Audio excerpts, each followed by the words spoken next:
Today's episode is brought to you in full by Heartlifter International, a 501c3 dedicated to making home and family the safest, most secure place on earth. Learn how you can donate and support the podcast at heartliftcentral.com. Now, settle in for today's remarkable conversation with Janelle.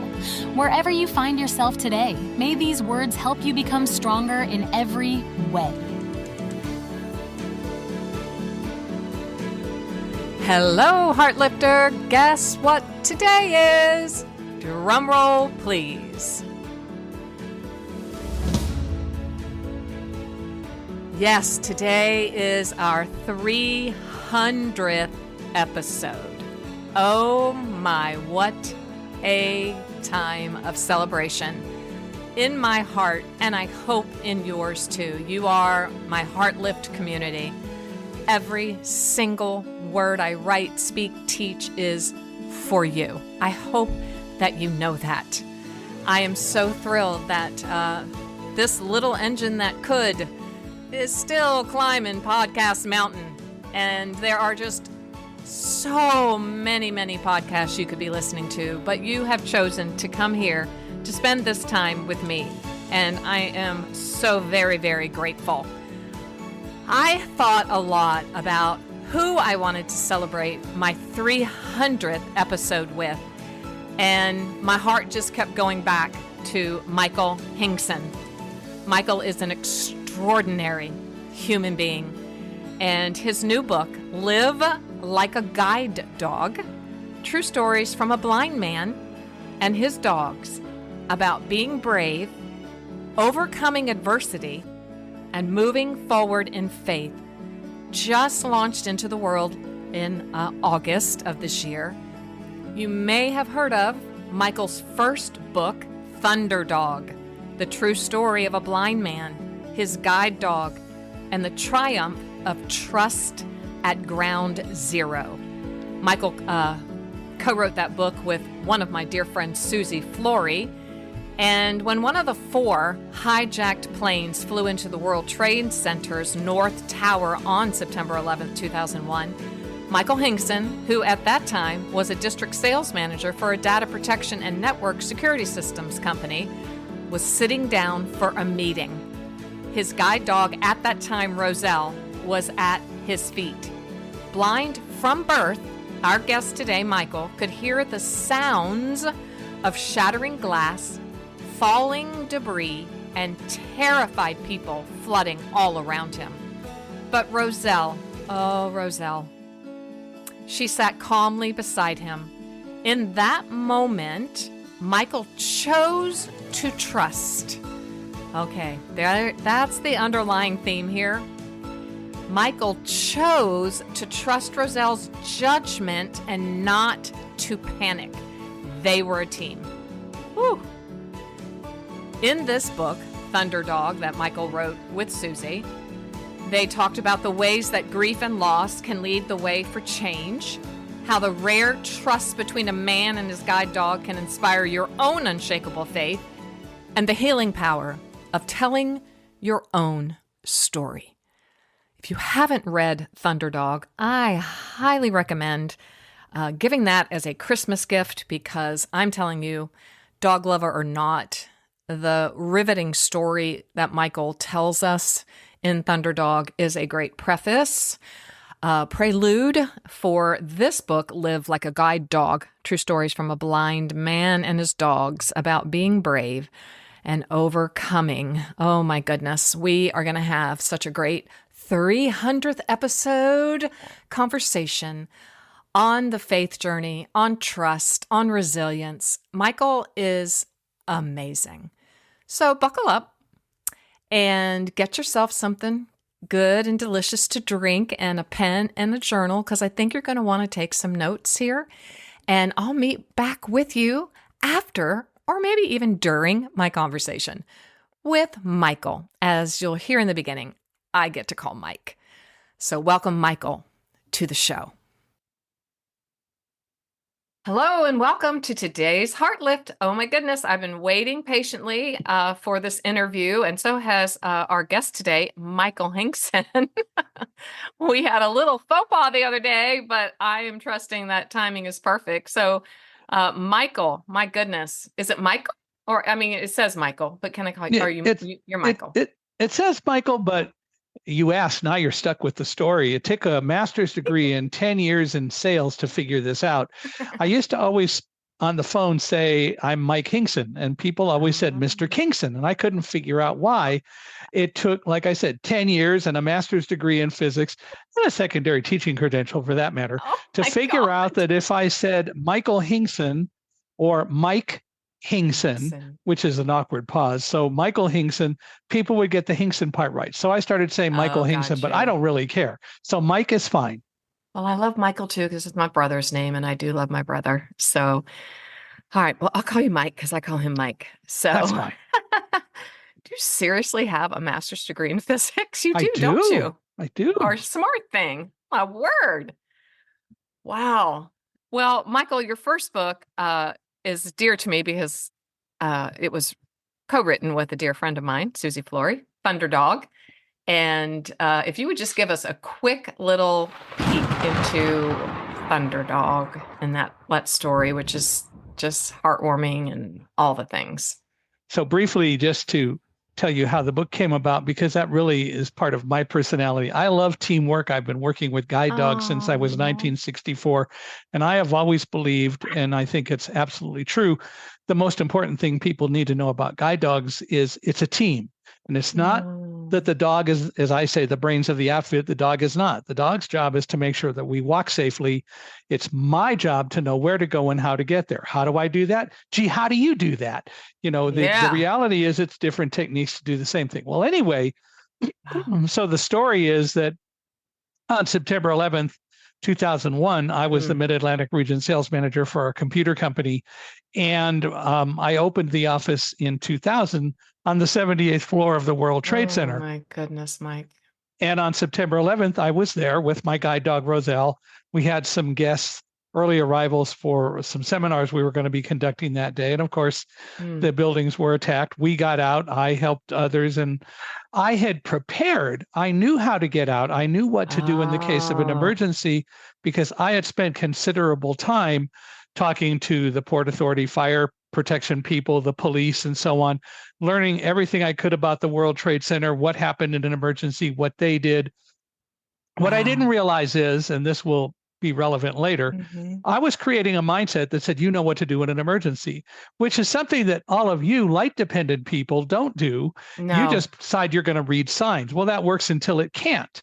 Yes. Knowledge is a lot better. And so one of the things that I advocate today when I speak to people, and I do a lot of speeches around the world talking about things, including emergency preparedness, I tell people, don't rely on science, learn and know. Even if you're in a building for only a few hours, at least find out where some of the emergency exits are. Don't rely on the signs, because if suddenly there is smoke, you can't read the signs. Where are you? That's right. And light dependence is your disability. Everyone has it, except for those of us who are independent. Wow. So, you know, disability is something that we all have. It manifests differently. But so anyway, we got out. A really great, beautiful statement, though, Mike. I wanted to make sure we paused on that. You know. Sure. Yeah, that is. So in December 2002, I was at a dog show, actually, the American Kennel Club Canine Eukanuba Dog Championship, where Roselle was being honored. And I met the publisher of the AKC Gazette, George Berger, who said, you should write a book. And I had never thought about it. Well, bottom line is, over the next 7.5 years, I started taking notes and writing down things I wanted to put in a book. And George actually had an agent he introduced me to who said, you should write a business book. And I said, no, I don't want a business book. I want a book that everyone can read and everyone would be able to read. And so I just kept making notes. And in I think June or so of 2010, I got a phone call from a woman named Susie Flory. And Susie said, I'm writing a book called Dog Tales. It's going to be 17 chapters. Each one is about a dog. And I want one of them to be about Roselle. And I said, okay. She said, tell me your story if you would. I spent about So I spent about 45 minutes telling her the story. And after we were done, she paused for a second, and then she said, "You should write a book and I want to help you do it." And so Susie and I collaborated. Susie didn't write it. I didn't write it. We collaborated on the book. Yes. I was probably the editor in chief between the two of us, but I also wrote a lot of it, including certain parts. For example, the way the book is laid out, each chapter begins with an event on September 11th, and we chronologically go through the day.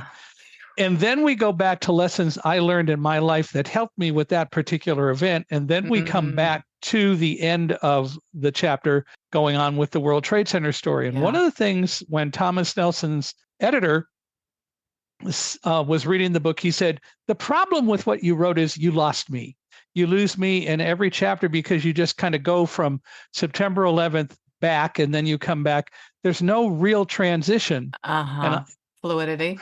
and I said, "Okay, I'll fix that." And I spent a weekend putting in transitions. Well, to make the story fairly short, the editor liked it, but then Kirkus, which is the magazine for publishers and libraries and so on, when they reviewed it, they said one of the best parts about the book was the transitions because no one got lost going through the chapters. Oh, so I thought that was goodness. Well done, Mike. Wow. So I thought that was pretty good. In a weekend you did it. That's called a flow. Spent the whole weekend. That's intense. That's cool. Anyway, Thunderdog is about my life, but it's also about what happened on September 11th. Yeah. It became a #1 New York Times bestselling book and was visible. It's still available anywhere books are sold. Yep. Audiobooks through Audible and so on. It's available for blind people through the Library of Congress, National Library Service for blind and physically handicapped. So it's available everywhere books are sold. Yes, and beautiful. And then in 2013, we wrote a children's book again with children's author Jeanette Hanscom. And what we did with that was to write a story of Roselle growing up and me growing up. It's so good. I know it's for grandchildren. I love it. And then so that was published and it's out there. Again, the whole story behind it is that they are about, Running with Roselle, the second book, is not so much about September 11th. It's about us growing up. But Thunderdog really very much is about September 11th, but also things in my life, because I wanted to write a book that would teach people that blindness isn't the problem. It's your ideas and lack of education and attitudes about blindness, and that blind people are just as much people as anyone else. So I hope that it helps to educate and it continues to help to educate people. Oh, because, Mike, we can't imagine. I can't imagine. So just. Well, you can if you have the knowledge. Okay. Well, I want the knowledge, right? But the problem is that most people don't. They make assumptions. And so even if you can't imagine, don't assume. Okay, I like that. That's the kind of thing that we encounter all the time. I said earlier, that the dog's job is to make sure that we walk safely. It's my job to know where to go and how to get there. And I recognize that people with eyesight mostly can't understand, my gosh, you're blind. How could you possibly know where to go? Well, how do you know where to go? Well, I read signs. It tells me that I'm at the corner of 4th and Main. Okay, that's great. But the difference is that I don't read signs, but I have other kinds of cues that I use to know absolutely without even reading a sign that I am at the corner of 4th and Main. The bottom line is there are techniques to use. Blindness isn't the problem. It's our attitude about blindness that keeps so many blind people from getting jobs and other persons with other kinds of disabilities from getting jobs. And so I am really working to try to get people to rethink the whole concept of disability. As I said, every single person on the planet has a disability. Most of you are light dependent. Yeah. And as soon as the lights go out, if you don't have a smartphone or a flashlight around, we're in a world of hurt. Yeah, we're cooked. Doesn't bother me a bit. Exactly. But that's why you're here. So I wanted you here because I want you to help us expand our understanding, expand our knowledge. Really, the word know is so important to me because we need to know. We need to embrace knowledge and have it. So is that how Live Like a Guide Dog unfolded then? Was it like, let me give you more knowledge, let me give you more understanding? Very much so. Live Like a Okay. Guide Dog, which is the third book, which will be published in August of this year. Yes. So Live Like a Guide Dog came about because of the fact that when the pandemic started, well, let me go back. After September 11th, I decided that selling life and philosophy was a whole lot more fun than selling computers. Oh, I love it. And that happened because people started calling me and saying, we'd like to hire you to come and speak to us and tell your story and tell us the lessons Oh, we should learn about September 11th. yep. And I became a public speaker, a keynote speaker, and I do that today. I Mm-hmm. speak to organizations. They hire me to come.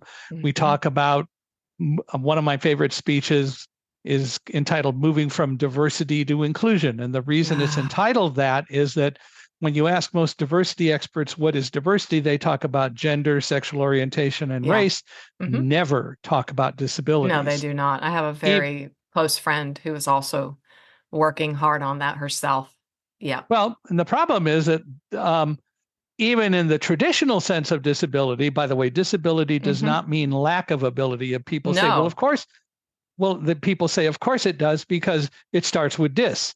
Yeah. Then how do you work with a word like disciple or discrete? You know, so Good. discrete, does that mean a lack of Crete? Disciple, is that a lack of Eiffel?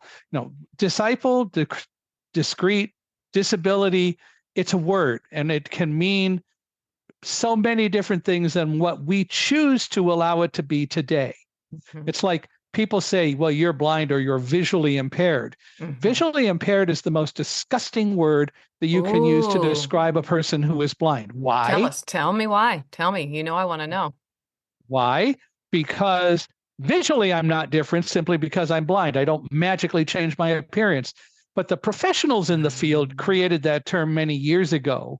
And then they added to it impaired. Well, I'm not impaired. And that's part of the problem and what we really need to change. I am not visually different, and I am not impaired simply because I'm blind any more than you are because you're light dependent when the lights go out. Mm-hmm. The reality is it should be blind or low vision. Deaf people learned this. Yeah. Deaf people learned this a long time ago. It's not deaf or hearing impaired. They'll shoot you if you say that. Yeah, I won't do it anymore. and people, have learned it's deaf or hard of hearing. And then blind and low vision is what we should do. Anyway. I like it. No, thank you. That's really important. It's really good. Anyway, so. Well, you are not impaired, my friend, my new friend, in any way. So with the speaking, that has gone really well until 2020 when the pandemic hit. And when the pandemic hit, travel stopped. And I started looking for alternative things to do. Well, a couple things happened. I started learning about podcasting. Yeah. And I knew that there were ways to use that as a way to raise money. But something else happened that same year. I went to a website to register a domain and discovered something on the website that I hadn't seen before. Today, if you are blind and I use a piece of software called a screen reader, it's a piece of software that verbalizes whatever comes across the screen. Cool. And on this website, I heard put your web browser in a screen reader mode button. And I'd used that website before, but the problem is that it was not as accessible as I would like, and it was a little bit more of a challenge to actually work with the site. But when I found this button that I had never seen on that site before, I pushed it, and my gosh, the website became incredibly more accessible and usable than I had ever seen. Wow. So I went off and investigated and found that it was actually a product developed by a company called Accessibe, ACCESSI, capital BE, Accessibe. Huh. And I won't go into the details of exactly what happens. But it's interesting. But what happened is that I started talking to some of the Accessibe people, and eventually the founder called and said, "We want you to join the company." And so I said, "Okay, let's talk about that." Wow. And we spoke in January of 2021, and he said, "We really think that you can add a lot of value and teach us more about disabilities. What are you doing now?" And I told him, "Well, I'm learning about podcasting." And he said, "Well, that's kind of funny because we'd love somebody to do a podcast for us." And I said, "What?" Holy day. Wow. And I said, "What?" And he said, "Well, what I want is just a podcast. We don't really care specifically about what." So they hired me to be a part of, they set a contract up with me. And they said, create a podcast. So in August of 2021, we started Unstoppable Mindset, where inclusion, diversity, and the unexpected meet. Love it so much. And so the podcast ran for about a year, and then we were getting so much interest on LinkedIn. So it started in August 2021, but in August 2022, we were getting so much visibility that we decided we will publish 2 episodes a week, and we'll put it up on YouTube. So it's also available for people who like to watch things. Mm-hmm. We got to accommodate you light dependent people.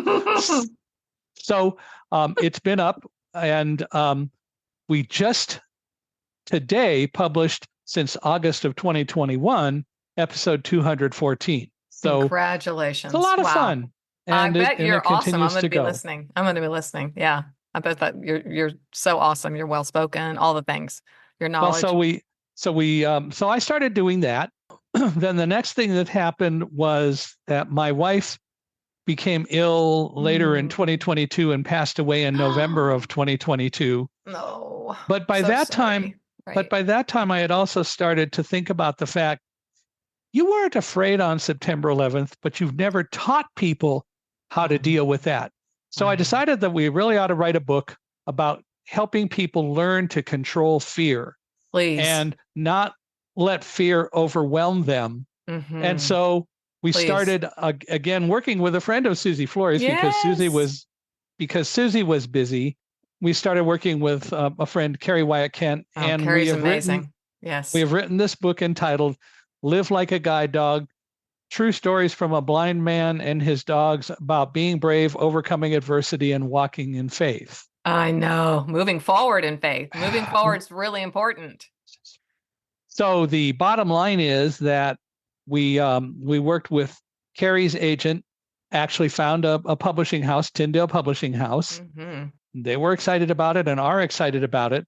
Mm-hmm. But it is about learning to control fear. So every chapter is about one of my guide dogs, and there are actually a couple that and there are a couple that are about 2 chapters long. A couple of the dogs get 2 chapters top billing. Wow, they special top billing, exactly. And the name and lights. And the idea is that I use the chapters to talk about lessons that I've learned about dealing with fear from watching the dogs. And dealing with the dogs and creating a team. And literally, it is as close-knit of a team as like SEAL Team 6 or the Army Rangers or any close-knit team. Yeah. And the dogs play a big part in it in so many ways. And so Live Like a Guide Dog is all about helping people learn that fear is not something that, as I put it, should blind you or overwhelm you. If something incredibly horrible happens around you, like the World Trade Center being attacked, you can control your fear and use fear as a positive tool to help you be vigilant and deal with whatever is going on as best you can. Mm-hmm. And one of the biggest lessons is we had no control over September 11th happening. No. Mm-hmm. I had no control over what happened to my wife overall. It is just the body slows down. And as her physical medicine doctors always said, bodies don't come with a lifetime warranty. So she passed in November. I'm so sorry. There are other instances in my life that we talk about where fear could have just really taken over and it could have meant the end. But I learned you can move forward. I never say, for example, with Karen, and by the way, we were married for 40 years. I never say to people, I move on from Karen. I won't. No. I'll never move on from Karen. I don't want to move on from Karen. No. But I move forward from Karen. Okay, that's a big difference. Or I should put it a different way. I move forward with Karen. Yes, Karen's around. Oh, yeah. If I misbehave, I'm going to hear about it. So, No, I tell my husband, I'm going to hear you in my ear the rest of my life. We've been married almost 40 years. I mean, that's a long time, right, Mike? That's a big deal. Well, she's around. So the idea is that Live Like a Guide Dog is intended to help people learn that you can control fear. Mm-hmm. There are specific things that you can do that can help you control fear. And when an emergency or something unexpected happens, or even something that isn't unexpected, but you start to get afraid about it, you can deal with that in a way that will help you move forward and not be stressed out and not be, again, as I say, blinded or paralyzed by fear. Which or to me, overwhelmed by fear. Overwhelmed is because we live in a state of overwhelm. We don't need to do. live in a state of overwhelm, though. Okay, so that's why you're here, Mike. I want you to tell me, one of the things you say is to train yourself to be brave. Well, I almost think that could have been the title of a next book or whatever. How does my community train ourselves to be brave? I'm not a SEAL. I've never been in SEAL training. I've not been privy to anyone really giving me some nuts and bolts. And like, you have 11 principles. And neither have I directly. No, not directly. But the issue is that in dealing with, as I said, with SEAL Team 6, what I do know about them, what you know about them is they're a team. They work together. They are a team. And the reality is more of us should learn to work as a team. More of us should learn to have a better relationship with animals like our dogs.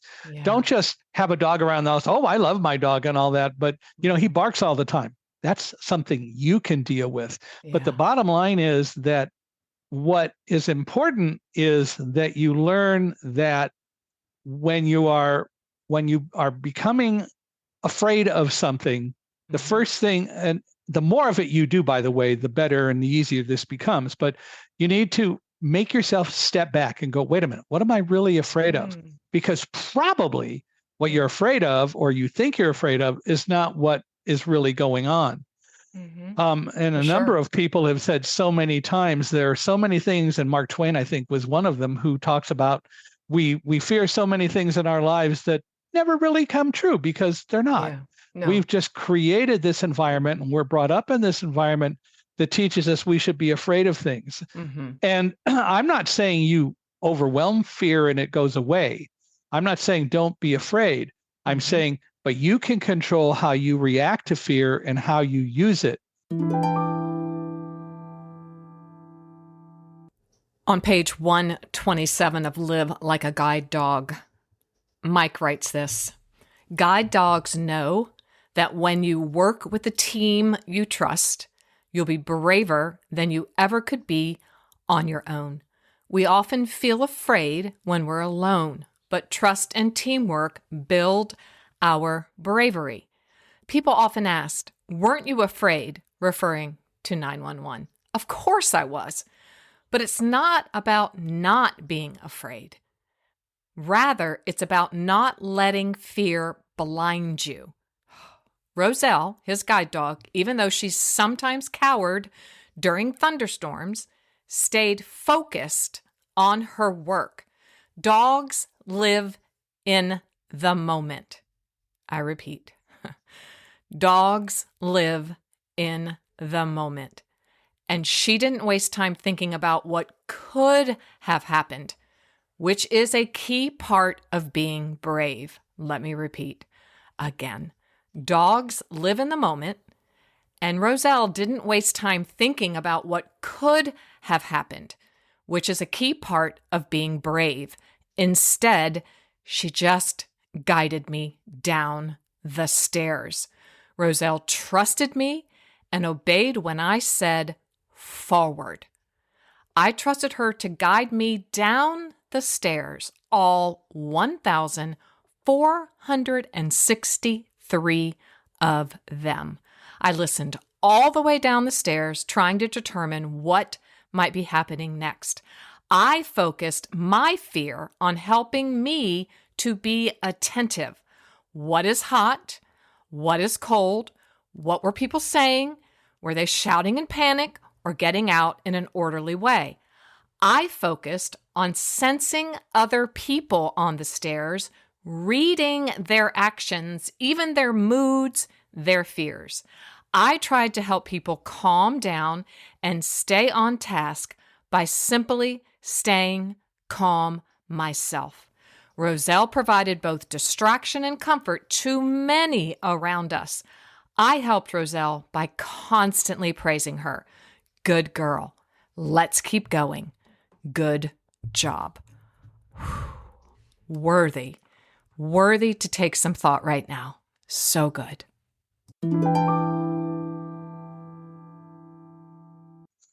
How often at night do we take time at the end of the day to look at what happened during the day, to look at what went well, what didn't go well? I'll never use the word failure. It's not necessary nor appropriate because it's again, like visually impaired. It's a term we should get rid of. Thank you for that. I needed that right now. I appreciate you saying that. I'll take it out. Things that are something that happens to us isn't a failure. It's an opportunity, if we take it, to at the end of the day, for example, as we're falling asleep, step back. What happened? Why? Even the good stuff. Could I have done it? Could I have done it better? There's so many things like that occur. If we start to really work to analyze what we do during the day, we realize, oh, okay, this is what I can do differently. Let me do another example and a comment Comment first. I used to say, because I always listen to my speeches when I travel and speak, I record them and I go back and listen to them. And I used to say, I do that because I'm my own worst critic, and nobody's going to be as hard on me. Nobody's going to be as hard on me as I am. What I learned is wrong thing to say. The reality is, don't be negative about it. I'm my own best teacher. And nobody's going to teach me. I have to teach myself. People can point things out. Teachers in school can tell you things and so on. But you have to really be the one to teach yourself based on what you're told and what you learn.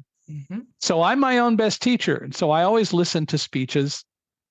And I talk about that, by the way, in Live Like a Guide Dog. Good. I won't give it away. Don't give it away.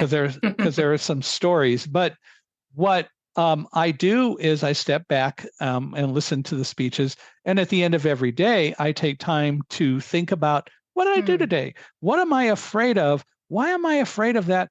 And is there anything I can really do about it anyway? We had no control over September 11th happening. No, and I couldn't have imagined it. And I'm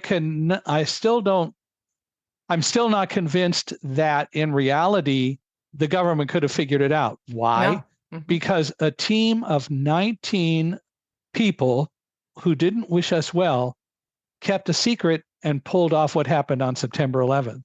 Yeah. Teamwork is very important. It's powerful. So I don't know that we could have ever predicted or stopped the events from happening. But each and every person on the planet has control over how we deal with what happened. I think that's the most critical part of what you're saying. I'm sorry to interrupt, but I do think that is the most critical part. Yeah. We spend way too much time fretting and fearing rather than moving on. Karen died in November of 2022.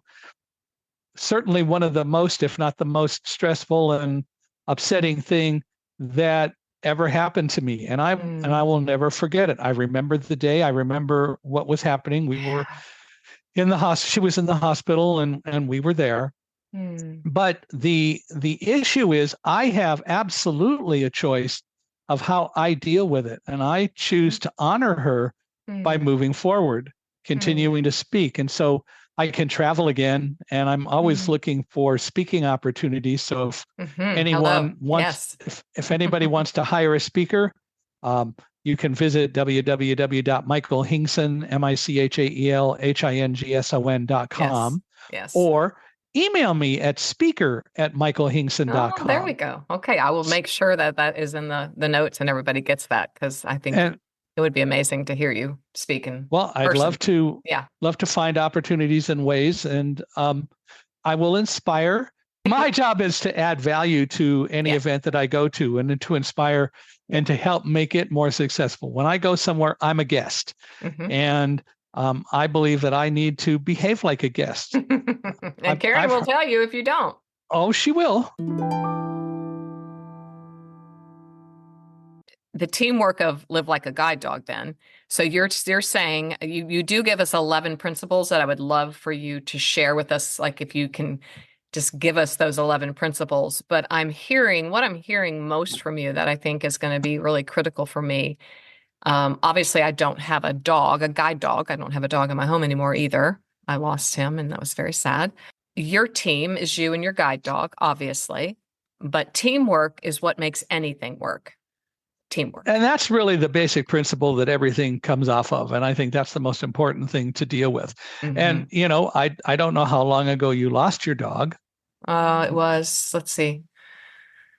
My son finally left home 2014, but my son just lost the dog on the cover of Live Like a Guide Dog looks just like Midas. And we just lost Midas to bone cancer. And we have all been grieving. He was my first grandpup.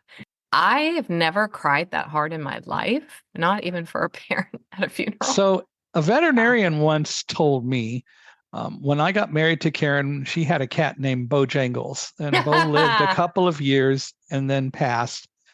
And the veterinarian said a very wise thing. He said, look, no one, no cat, no dog will ever replace Bojangles. Oh, never. But you shouldn't really wait a long time to get a new dog or cat in the family, because you'll create new memories. But the other part of it that he didn't say, that I say, is if you really learn how to live with that animal, and probably in general, more dogs than cats. Cats are a little bit more independent, but I have a cat now. But I have a cat now, and she's very much a part of the life. But what's her name? Her name is Stitch. I love it. we rescued her because somebody was going to just take her to the pound, and we were living in an apartment at the time, and we said, no, we'll find it a home. And then I asked what the cat's name was, and they said the cat's name was Stitch. And I realized this cat's going nowhere because Karen had been a professional quilter since 1994. You think that a quilter is going to give up a cat? Yeah. Oh my gosh, Mike, that's incredible. It's as if she sent Stitch to you. So, well, Karen, the people who were going to take her to the pound told us that was her name because the cat belonged to somebody else. And the wife had died. The husband was going to go to an assisted living facility, and he said, take the cat to the pound. And his caregiver was going to do that until we said, Then I asked what the cat's name was, and they said Stitch. And of course, that cat's going nowhere with a name like Stitch. You are mine. You are meant to be.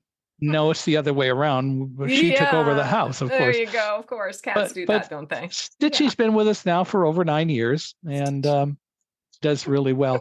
But again, even with a cat or a dog, the bottom line is, especially when you're working with dogs that are much more pack animals, they want someone to be the team leader or pack leader. Yes. They're looking to us. Yes. And the bottom line is that if we really establish a relationship with them, we learn how to create rules, and they need to obey the rules and adhere to the rules, and they love that. And there are techniques that you can use to let them know you're very pleased when they follow rules. And there are things that you can do when they don't follow rules. What you don't do is you don't hit a dog, but you can use a sharp voice to say no or leave it or something like that. Yep. You can also give a food reward, like just even a piece of kibble when they do something right. Teamwork is really the most important thing, and everything stems from that. I love that. Because that's I don't know if I would have thought you would say that. It's kind of a surprise in a way, but I can now understand how you have to work as a team with your guide dog. Who is your guide dog right now? He's a black lab. His name is Alamo, and Alamo will be 8 years old in May. Right. I saw him walk behind you the other day. But I would say something else, and that is that everyone that has a dog has to work as a team, whether they choose to or not.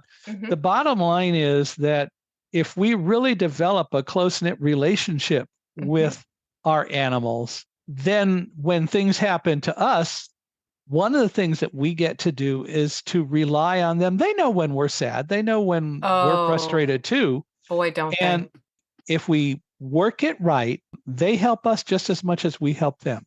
Oh, I almost think more. Like I loved my son's relationship with Midas. My son's name is Granny. He's a twin. And he had Midas, the lab, the golden lab. He didn't wait. 2 days later, a couple days later, they went and picked out Max. So they now have Max, who is a golden retriever. But Okay. his twin sister, I love. We say that they are their alter egos, their little, because she has a little golden doodle. So we had this Okay. big Midas and we had this little prissy Rosie. And I just can say that they both have such a beautiful relationship. Grant, particularly with Midas. There was just so Mhm. much grief when Midas passed because it's like he wasn't even a dog. He was a person, He was my first grandpup. So, Yeah. But again, the bottom line is that the dogs are looking to us for guidance and for direction. And Okay. so anytime anybody says, "Oh, my dog could never behave like yours," Mhm. I I kind of cringe because yes, they Mhm. can if you make that process happen. Yeah. But What makes a great guide dog, if I can ask? Like, I will put in these 11 principles, Mike, because I want everybody to know them. But I am loving just hearing you talk about relationship because I work with families. And to me, a family is the most important team on the planet. So what makes a good guide dog? Good guide dogs, by the way, the schools primarily breed their own dogs and only at most half make it as a guide dog. Right. And the reason only half make it is that not every dog is cut out to do that work. It's very demanding and it's very stressful, and not all dogs can do it. Guide dogs are good when they don't get distracted by things from the outside, or if they do get distracted, as soon as you tell them to pay attention, however you do that, they go back to doing their work. They're very focused. They're very focused on their work. That comes from the trust, the relationship that we develop. Dogs, I really do believe, as many people say, love unconditionally, but dogs do not trust unconditionally. Ooh. The difference, however, between dogs and people is that dogs, unless you really do something traumatic to them, which generally isn't the case, dogs are more open to trust because they're looking for someone to trust. Yeah. And so when you develop that trusting relationship, it's incredible to see. It is. Because both sides work together. So the love may be there, but the trust is something that we both have to earn from each other. Okay. How do you do that? Is there a way? I mean, do you have a simple? I don't think that there's anything that is too simple. You need to, what you need to do is to develop a relationship where the dog knows you're going to treat it well and it will treat you well. The dog, well, it's more than just sensing, it's how you behave with the dog. Okay. I love this. Train me. I love it. So it's all about really recognizing that you want to have this bond. You do what you can to make it happen. And that means you need to learn what dogs need and what dogs want. They want, as I said, leadership. They want you to provide direction. They want you to provide for them the support that they need. Dogs that run around the house and destroy furniture and all that, typically, if you do some things differently than you probably do, none of that will happen. So, for example, if I go somewhere and Alamo is not going along, even though I absolutely trust Alamo after being with him now for over 6 years, I could just leave the house for a while and Alamo's going to just stay somewhere. So what I do and what people should do with their dogs, especially when they first get them, is to make them aware of what place is theirs, like a crate or something like that. Right. But I can't use the crate with Alamo because there's another person in this house named Stitch who steals the crate most of the time. So we let Stitch have the crate. Stitch and Alamo. Next book. I have a tie-down leash that is attached to my bed, and if I'm going to leave, I will tie Alamo down if I'm not going to take him. Okay. But he goes most everywhere I go. But I do tie him down, and he's very fine there. He's learned that that's one of his spaces, and he's very comfortable. And there are techniques that you can use to train a dog, so that if you tie them down and then you walk out of the room and they start to howl or whatever, You can go through a process to train them. No, that's not acceptable behavior. Don't do that. Just be comfortable here. There are lessons to learn. Big lessons. I'm hearing lessons under lessons. Be here. Be comfortable here. Yeah. Stay here. But you have to do it in a supportive way. And so it's like any team. If you work in a company, the best teams are teams where the leaders of the team really learn to understand their people. Yes. And they and in so doing learn what best to do. And it's almost sometimes a person by person thing, but I would think I think so, for sure. They learn what to do to be supportive of the people who work for them. Yeah. It brings to mind, Mike, I'm a little off topic, but it really does bring to mind for anyone listening raising children, because one of the main reasons I decided back in the day to bring my children home and homeschool them was that very reason, because I wanted to know each one of them. I wanted to understand them. I felt like I could best mother them if I got to know them. And I feel a lot of echoes from what you're saying with dogs, that it's just important on any team, wherever your team is, whatever kind of team it is, for a leader to come and there's that word know again, KNOW, right? To know, maybe not depths, but just to know what each and every person that is a part of that team. If I can ask you, write that. What do you think the most important trait is for a guide dog? Like, what is it? Trust? Have you already taught us that and shared that? Well, trait-wise, the most important thing is that the dog needs to understand what you expect and carry it out, which also means then that you need to communicate it.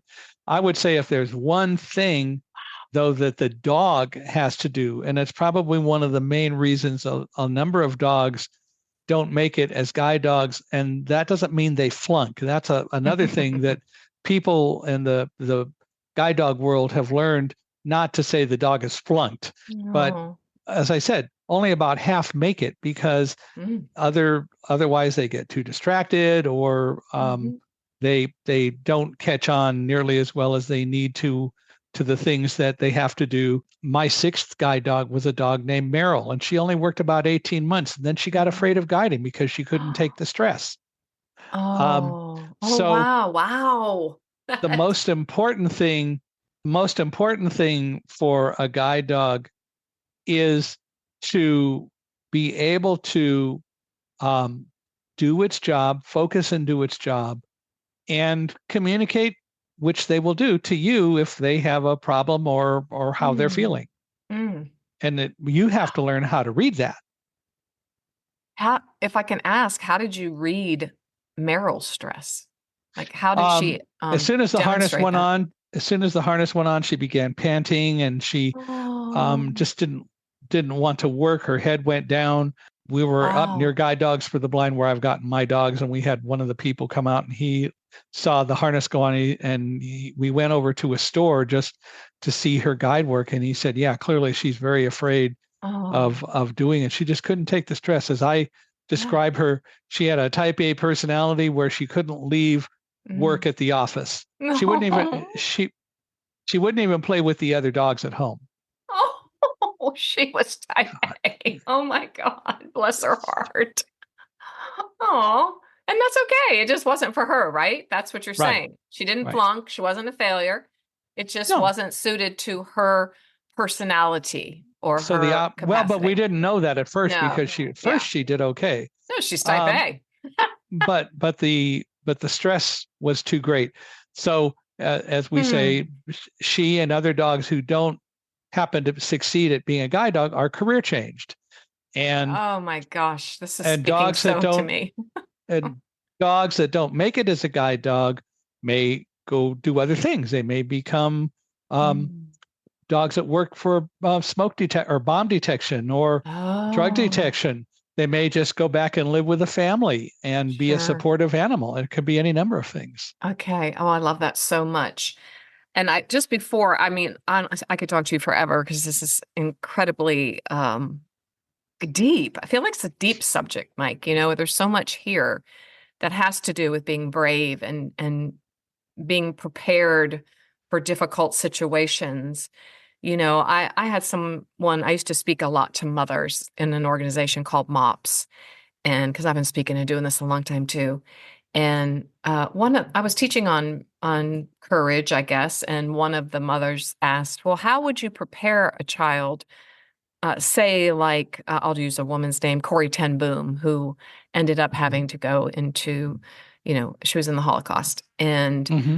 I said, I really don't know if I can answer that, but I would say that you begin that in your family. You begin that by creating a secure, safe environment in which your children feel safe. And because I remember Corey, her story that every morning at 8:15, her clockmaker father, they would sit at the breakfast table as a family, and he would just read from the Bible, and it was Mm-hmm. just secure and stable. Would you agree with that? Like preparation for us, and even preparation like for going forward, is what? Fill in that blank for me. Well, it's also being honest with your children. So, for example, Mhm. I've heard any number of parents say, I certainly wouldn't want my children to hear your story about being in the World Trade Center. It would terrify them. Parents Yes. need to be honest with their children. I know how to talk to children and tell part of the story in a Yeah. non-terrifying way, Mhm. but to hide something like that from children is not ever a good thing.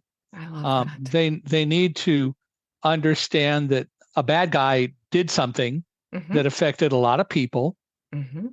and that some of those people exist. How do you know them? Well, bad guys don't look like bad guys, but No. you can start to learn about, again, trust again. Mhm. Again, trust. The idea Yeah. is I've learned to be pretty open to trust.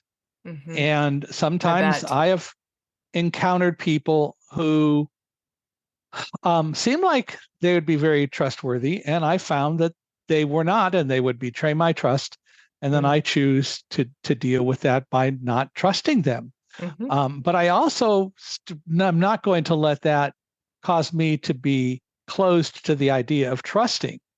But Mhm. every time something like that happens, it's another lesson about a particular type of individual and why you Mhm. can't trust them. And then it also teaches me more about the kinds of people who I can trust and work Mhm. with.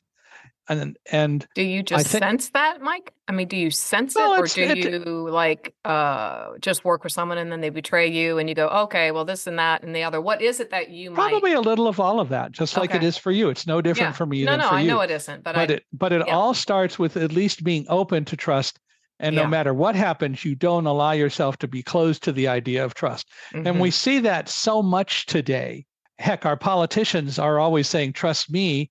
Oh. And too often, without any rational evidence, people say, well, this guy talks to me and Mhm. I'm going to believe him. Why?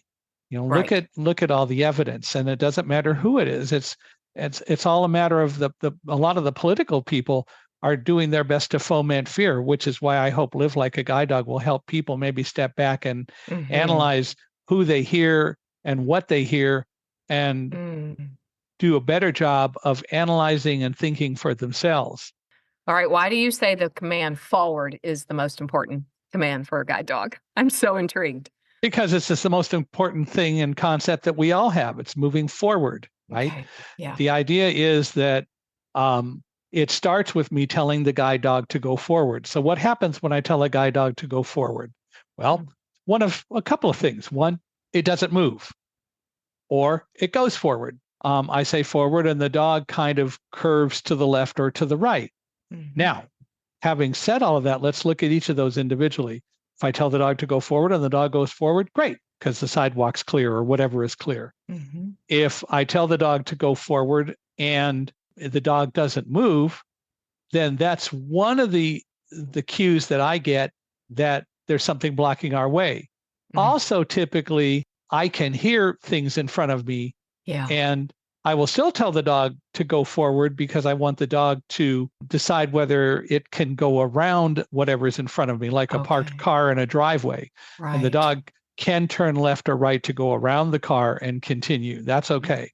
Or the dog won't move, which tells me that I need to do a better job or a different job of looking around and figuring out what's going on. But forward is the most basic command. But the reality is, for any of us, we need to always work to go forward in our lives. Yeah. So forward is as much as important for me and you and all of us as anything else. And that's why, as I said, I don't move beyond Karen. I move forward with Karen. I know. I love that. And we just need to move forward, keep moving forward. And that's definitely something said in the therapeutic world as well. You know, next day, next step, next movement. What's the next thing? Yeah, it's beautiful. So beautiful.